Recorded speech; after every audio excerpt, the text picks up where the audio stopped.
فإنهم عدو لي إلا رب العالمين الذي خلقني فهو يهدين والذي هو يطعمني ويسقين وإذا مرضت فهو يشفين. بسم الله الرحمن الرحيم. الحمد لله رب العالمين والصلاة والسلام على رسول الله صلى الله عليه وسلم. Toutes les louanges reviennent à Allah tabaraka wa ta'ala. Prière et salut à son bien-aimé prophète Muhammad sallallahu alayhi wa sallam. Chers frères, chères sœurs, que la paix soit sur vous. Assalamu alaykum wa rahmatullahi wa barakatuh. Poursuivons notre chemin avec les compagnons du prophète sallallahu alayhi wa sallam. L'histoire de ce jour est l'histoire d'un homme qui a couru, qui a parcouru la terre, qui a traversé des kilomètres et des kilomètres à la recherche de la vérité. Cet homme était à la recherche de celui qui l'a créé. Cet homme était à la recherche de la foi. Il était à la recherche de son Seigneur tabaraka wa ta'ala, le Seigneur de l'univers, Rabbul Alamin. Contrairement à d'habitude, aux histoires précédentes, le héros de ce jour était un Perse. Naam, un Perse. Car cette religion est la religion d'Allah tabaraka wa ta'ala. C'est la religion qu'Allah tabaraka wa ta'ala a voulu pour ses serviteurs. Cette religion n'a pas de couleur. Cette religion n'a pas de nationalité. Cette religion n'a qu'une définition qui est Inna akramakum indallahi atqakum. Le plus noble d'entre vous auprès d'Allah tabaraka wa ta'ala est le plus pieux.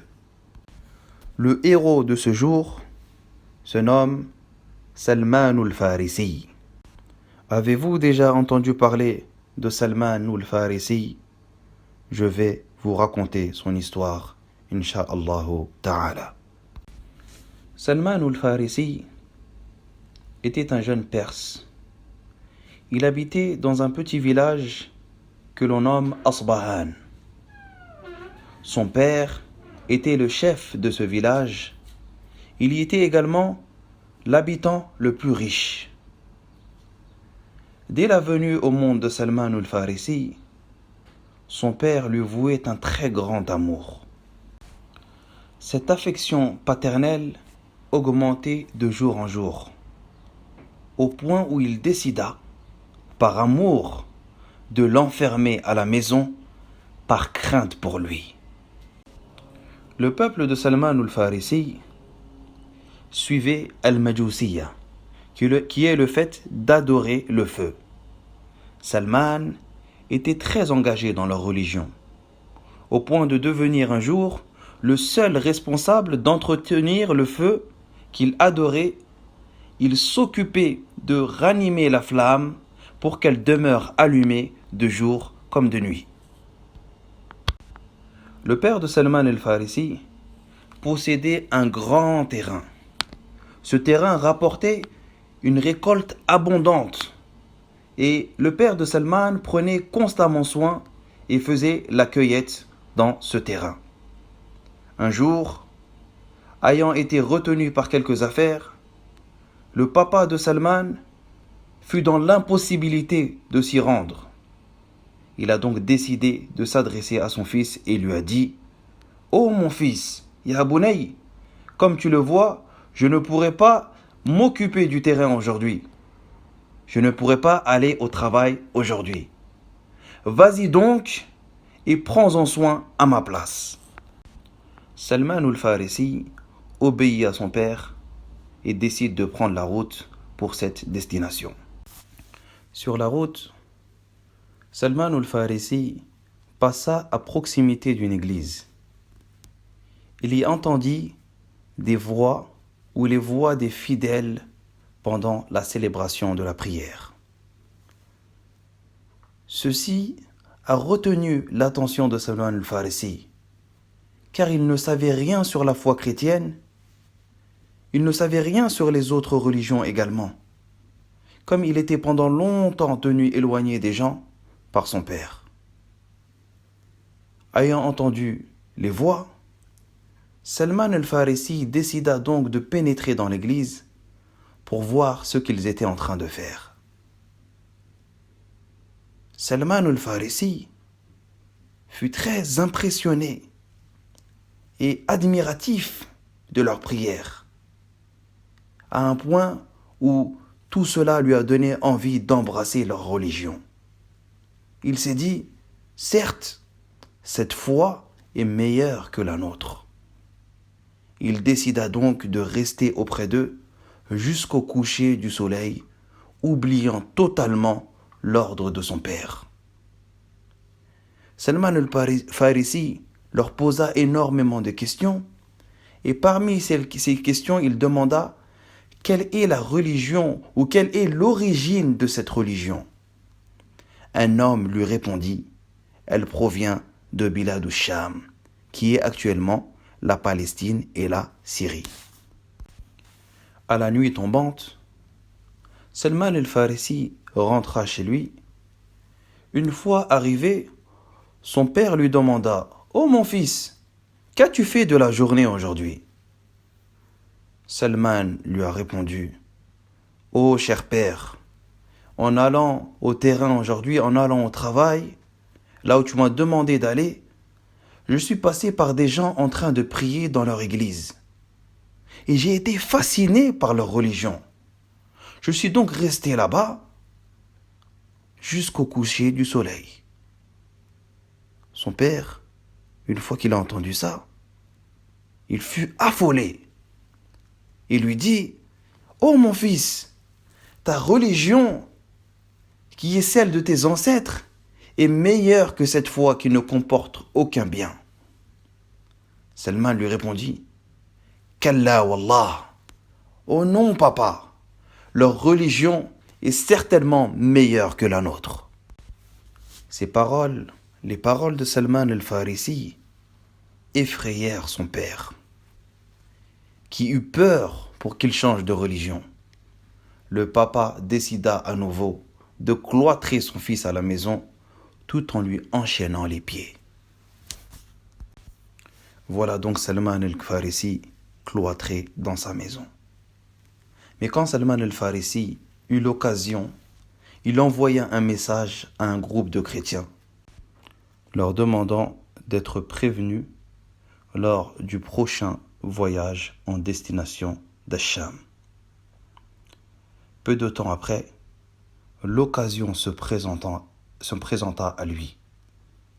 Salman al-Farisi a réussi à se délivrer de ses chaînes et est sorti en leur compagnie après s'être déguisé. Salman al-Farisi voyagea donc jusqu'à Bilad al-Sham. Une fois arrivé, Salman al-Farisi demanda « Qui est l'homme le plus religieux de cette ville ?» On lui indiqua l'archevêque placé à la tête de l'église. Salman al-Farisi décide donc d'aller retrouver cet homme. Une fois arrivé devant cet homme, Salman al-Farisi lui dit « Je désire embrasser le christianisme et je voudrais bien rester auprès de vous, à votre service, pour que vous puissiez m'instruire dans votre religion et que je fasse les prières étant guidé par vous. » L'homme accepta la proposition de Salman al-Farisi. Salman al-Farisi s'est donc mis au service de l'archevêque de l'église. Cependant, quelque temps après, Salman al-Farisi a constaté que l'archevêque était une mauvaise personne. Naam, cet homme conseillait les fidèles de l'église à faire des dons. Il leur demandait de faire des dons sur la voie de Dieu, des dons pour l'église. Et dès qu'il faisait l'aumône, pour que cet homme la dépense dans la voie de Dieu, il s'en accaparait sans rien donner aux pauvres. Jusqu'à ce qu'il ait réussi à amasser de l'or et beaucoup d'argent. Salman el-Farisi n'a pas apprécié cette attitude et détesta cet homme de tout son cœur. Peu de temps après, cet homme mourut. Et quand les gens se sont réunis pour procéder à son enterrement, Salman el-Farisi a fait une annonce et leur a dit « Cet homme était méchant, il vous ordonnait de faire l'aumône, il vous ordonnait de faire la charité, et quand vous lui faisiez, ce qu'il faisait, c'est qu'il gardait tout sans rien donner aux pauvres. » Dès que les gens ont entendu ça, ils ont répondu « Mais comment tu le sais ?» Salman a répondu « Je vais vous montrer le lieu où il a caché son trésor. » Les gens, empressés, lui ont dit « Montre-nous ça, montre-nous tout ça, nous voulons voir où est-ce qu'il cachait les trésors. » Salman est donc allé désigner l'emplacement où ils ont retrouvé 7 jarres d'or et d'argent.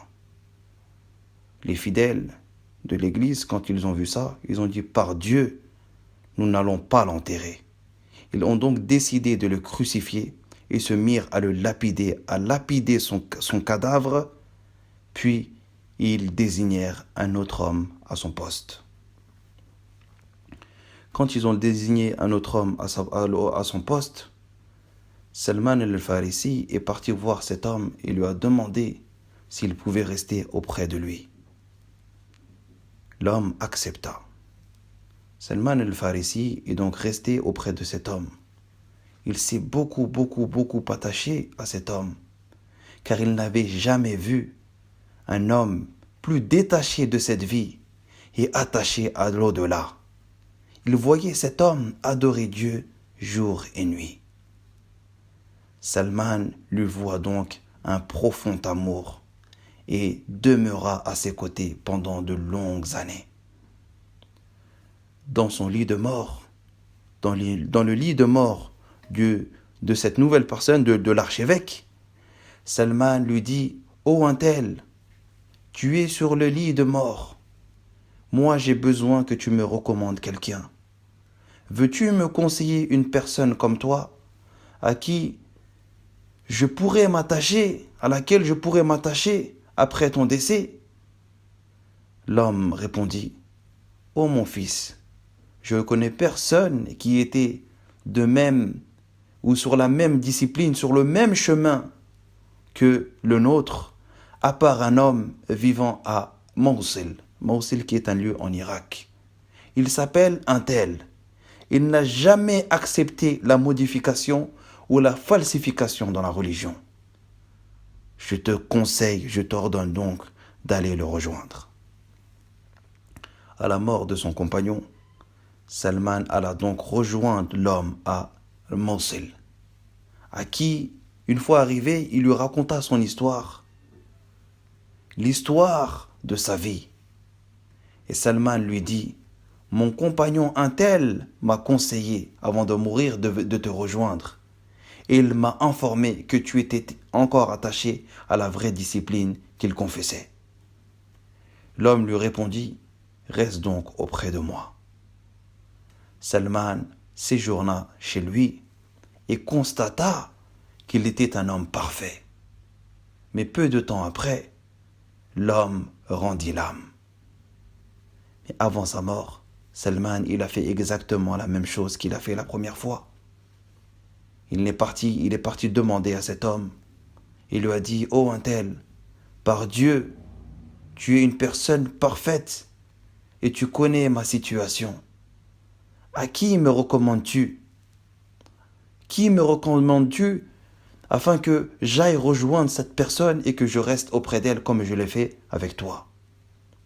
L'homme répondit « Ô mon fils, par Dieu, je ne sais personne de la même discipline que nous, excepté un homme vivant dans une ville qui s'appelle Nasibin, qui est à 6 jours d'ici.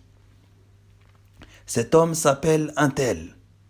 Va donc à sa rencontre. » Une fois l'homme enterré, Salman alla à la rencontre de l'homme de Nasibin. Il alla à la rencontre de cet homme et il raconta également son histoire à cet homme.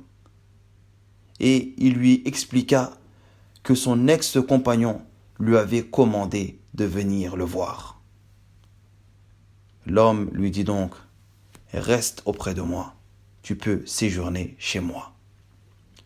Salman s'arrêta donc chez lui et découvrit qu'il emboîtait les pas, exactement les mêmes pas que ses ex-camarades, qui furent d'une conduite parfaite.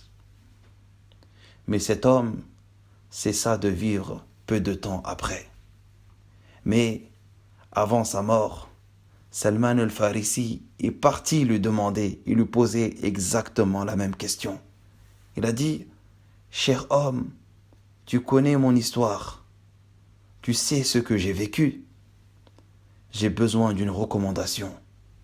J'ai besoin que tu m'indiques une personne que je pourrais rejoindre afin que je reste à son service pour adorer Dieu comme il se doit. » L'homme lui dit, « Ô mon fils, par Dieu, je ne connais personne qui professe encore la même discipline que nous, sauf un homme qui vit dans une ville qui s'appelle Ammuriya. Cet homme s'appelle un tel, va donc le rejoindre. » Salman décide de prendre le chemin vers Al-Ammuriya. Une fois arrivé, il rencontra cet homme, il lui raconta son histoire. Il lui demanda si il pouvait rester auprès de lui, à son service, afin qu'il adore Dieu et qu'il reste auprès de lui. L'homme lui dit donc, reste chez moi, reste auprès de moi, tu es le bienvenu. Salman est resté un certain temps à Al-Ammuriya. Il a même pu faire fortune, il avait quelques vaches et énormément de bienfaits. Le moine ou cet homme de Al-Ammuriya conseillait souvent Salman et lui disait qu'un prophète allait bientôt arriver dans la péninsule arabique. Quelque temps après, le même sort est arrivé à cette personne, à l'archevêque de Al-Ammuriya. Avant la mort, Salman al-Farisi est parti le voir. Il a dit, « Oh, cher homme, tu connais mon histoire et tu sais ce que j'ai vécu. J'ai besoin d'une recommandation.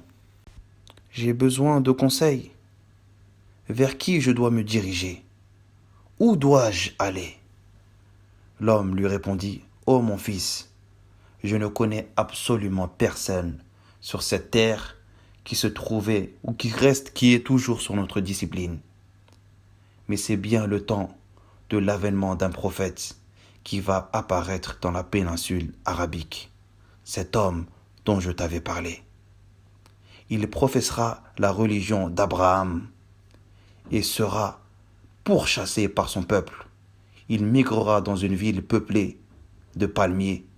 Il sera reconnu par des signes incontestables. » Salman al-Farisi lui demanda, « Quels sont les signes? J'ai besoin de connaître les signes. » L'homme lui répondit, « Le premier signe, c'est qu'il mange du cadeau qu'on lui offre, mais ne touche jamais à ce qui est destiné à l'aumône. Et le deuxième signe, c'est qu'il a entre ses épaules un cachet, le cachet de la prophétie. Je te conseille, tâche donc de partir pour ce pays, car cet homme est l'homme à suivre. Il est sur la bonne voie. » Puis cet homme, l'archevêque de l'Ammuriya, rendit le dernier soupir. Quant à Salman, il demeura pendant quelque temps à Ammuriya. Un jour, un groupe de marchands arabes, issus d'une tribu que l'on nomme la tribu de Kalb, passait par Ammuriya. Salman demanda à ces hommes s'ils pouvaient l'emmener avec eux au pays des Arabes, en échange de la vache qu'il possédait et de la part de son butin. les hommes acceptèrent et Salman leur fit donc don de ses possessions. Une fois arrivés à un lieu qui se nomme Wadi al-Qura, les hommes trahirent Salman el-Farisi et le vendirent à un juif.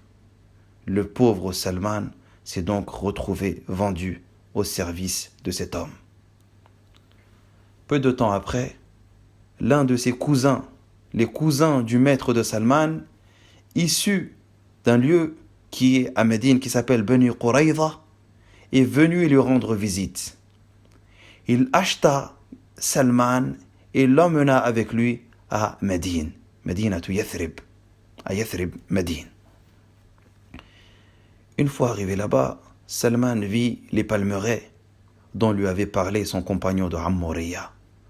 Salman a donc reconnu la ville de Médine. Et en se référant bien sûr sur la description que lui avait faite son dernier compagnon. Salman s'installa donc à Médine en compagnie de son maître. À cette époque, le prophète sallallahu alayhi wa sallam était toujours à la Mecque. Salman n'avait aucune nouvelle du prophète sallallahu alayhi wa sallam, tellement il était absorbé par son travail et les lourdes charges de celui-ci. Mais quelque temps après, alors que Salman se trouvait en haut d'un des palmiers de son maître, en train de travailler, alors que son maître était assis au pied du palmier, l'un de ses cousins est venu lui rendre visite et lui a dit « Qu'Allah fasse périr Banu Qayla ». Le maître de Salman lui dit « Mais pourquoi tu dis cela ?» Il a dit « Ils sont tous partis à Quba, dans un endroit qui s'appelle Quba. Ils entourent un homme qui prétend venir de la Mecque et qui prétend être prophète. » Aussitôt, une fois que Salman al-Farisi a entendu ces paroles, il fut tellement agité qu'il a eu peur de tomber de ce palmier et de tomber sur son maître. Salman s'est donc empressé de descendre de cet arbre et il a dit à cet homme « Qu'est-ce que tu es en train de dire? Est-ce que tu peux répéter ce que tu viens de dire ?» Le maître de Salman regarda Salman al-Farisi étonné. Et pris par un excès de colère, il donna un coup de poing à Salman en hurlant « Pourquoi tu te mêles des choses qui ne te regardent pas? Vas-y, occupe-toi de ton travail. » Et Salman, baissant la tête, retourna travailler. Mais le soir, Salman el-Farisi a pris quelques dattes de ce qu'il avait cueilli et se dirigea vers le lieu où se trouva le prophète sallallahu alayhi wa sallam. Une fois arrivé sur place, Salman el-Farisi s'adressa au prophète sallallahu alayhi wa sallam et lui dit « J'ai entendu dire que vous étiez un homme pieux et que vous aviez des compagnons étrangers et dans le besoin. Voilà donc quelques dattes que j'ai réservées en aumône. Je vois que vous en avez besoin et que vous le méritez. » Après que je leur ai donné les dates, Salman al-Farisi nous dit, après que je leur ai donné les dates, le prophète, cet homme, a dit à ses compagnons, mangez, tandis qu'il s'est abstenu de manger. Il n'a pas mangé cette aumône. Salman al-Farisi a donc dit, voici l'un des signes de la prophétie. Car le signe de la prophétie, le premier signe, était qu'il ne mangeait pas de l'aumône. Il mangeait les cadeaux, mais ne mangeait pas de l'aumône. Salman al-Farisi avait donc le premier signe. Quelque temps après, Salman al-Farisi est parti ramasser quelques dattes. Quand le prophète sallallahu alayhi wa sallam a quitté Quba pour s'installer à Médine, il est parti à sa rencontre et lui a dit « J'ai remarqué que vous n'aimez pas ou vous ne goûtez pas à l'aumône. Voici donc un cadeau que je vous offre avec tout mon respect. » Et il a vu le prophète sallallahu alayhi wa sallam manger de ces dattes et inviter également ses compagnons pour manger avec lui. Salman s'est donc dit, voici le second signe. Il a mangé du cadeau, mais n'a pas mangé de l'aumône. Quelque temps après, un jour, Salman al-Farisi est parti trouver le prophète sallallahu alayhi wa sallam pendant qu'il était dans un lieu que l'on nomme Baqi' al-Gharqad. Il était parti enterrer l'un de ses compagnons. Salman al-Farisi nous dit qu'il a vu le prophète assis, vêtu d'un vêtement qui ressemble à une cape. Salman al-Farisi salua le prophète, puis essaya de regarder son dos pour voir le cachet décrit par son compagnon de Al-Amouriya. Quand le prophète sallallahu alayhi wa sallam s'est aperçu que Salman essayait de voir son dos et était en train de fixer son dos, il a compris l'intention de Salman. Le prophète sallallahu alayhi wa sallam a donc ôté son vêtement pour montrer le cachet de la prophétie à Salman. Aussitôt, Salman vit le cachet de la prophétie. Salman se jeta sur le prophète et commença à l'embrasser partout en pleurant. Le prophète sallallahu alayhi wa sallam a donc dit à Salman, Ma khabarouk, qu'est-ce qui t'arrive? Et à ce moment-là, Salman nous dit, Faqasastu alayhi qissati. Je lui ai donc raconté toute mon histoire. Fa'u'ajiba biha. Yani, le prophète sallallahu alayhi wa sallam a apprécié l'histoire de Salman. Il a donc demandé à Salman de raconter cette histoire aux compagnons du prophète sallallahu alayhi wa sallam. Les compagnons du prophète sallallahu alayhi wa sallam se réjouirent de la magnifique histoire de Salman al-Farisi. Un jour, le prophète sallallahu alayhi wa sallam, désignant Salman, a dit « Si la foi était dans les étoiles, l'un de ces hommes l'aurait attrapé. » Il parlait de Salman, car Salman a parcouru des kilomètres et des kilomètres à la recherche de la foi. Allahu Akbar. Salman a tout laissé derrière lui. Il a laissé son père, il a laissé sa ville, il a laissé son entourage pour la recherche de la vérité, pour l'amour de la vérité. Allah l'a donc guidé vers la vérité. Tant de kilomètres parcourus, tant de sacrifices pour Ashhadu an la ilaha illallah wa anna Muhammadan Rasulullah. Ceci est une grande leçon pour nous. Nous avons reçu le message. Nous avons reçu le message, le Coran dans nos foyers, sans faire le moindre kilomètre. Qu'en est-il du droit de ce message et de l'application de celui-ci? Ya Rab, Ya Allah, nous ne sommes pas à la hauteur de ces hommes, mais ressuscite-nous avec ces hommes pour l'amour que nous leur portons. C'était l'histoire de Salman al-Farisi. Salamun ala Salman al-Farisi. يوم قام يبحث عن الحق في كل مكان.